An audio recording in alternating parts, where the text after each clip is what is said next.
Hi all welcome to football arena. Neymar junior സാന്റോസുമായി ഒരു ചെറിയ കോൺട്രാക്റ്റിലായിരുന്നു ഒപ്പുവെച്ചിരുന്നത്.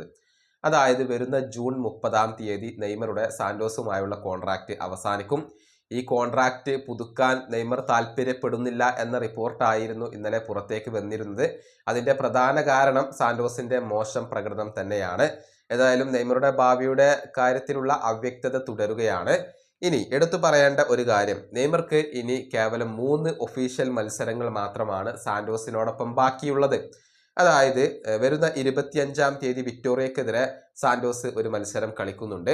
നെയ്മർ ആ മത്സരത്തിൽ പങ്കെടുക്കും എന്നാണ് പ്രതീക്ഷിക്കപ്പെടുന്നത്. പിന്നീട് 1 സാന്റോസും ബോട്ടഫോഗോയും തമ്മിൽ ഏറ്റുമുട്ടുന്നു. 12 ഫോർട്ടലേസയും സാന്റോസും തമ്മിൽ ഏറ്റുമുട്ടുന്നുണ്ട്. ഇതിനിടയിൽ മെയ് 28 RB ലീപ്സിഗിനെതിരെ ഒരു സൗഹൃദ മത്സരം സാന്റോസ് കളിക്കുന്നുണ്ട്.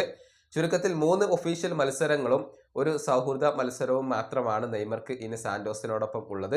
ഇതിനിടയിൽ ബ്രസീലിന്റെ മത്സരങ്ങൾ അവിടെയുണ്ട് എന്നത് എടുത്തു പറയേണ്ട ഒരു കാര്യമാണ്. അങ്ങനെ ജൂൺ 30 നെയ്മറുടെ സാന്റോസുമായുള്ള കോൺട്രാക്റ്റ് അവസാനിക്കും. പിന്നീട് കോൺട്രാക്റ്റ് പുതുക്കിയാൽ മാത്രമാണ് സാന്റോസിന് വേണ്ടി നെയ്മർക്ക് കളിക്കാൻ കഴിയുക. യൂറോപ്പിലേക്ക് മടങ്ങാൻ നെയ്മർക്ക് താല്പര്യമുണ്ട്, പക്ഷേ അനുയോജ്യമായ ഓഫറുകൾ ഇനിയും വരേണ്ടതുണ്ട്. ഈ വീഡിയോ അവസാനിപ്പിക്കുന്നു. അടുത്തൊരു വീണ്ടും കാണാം.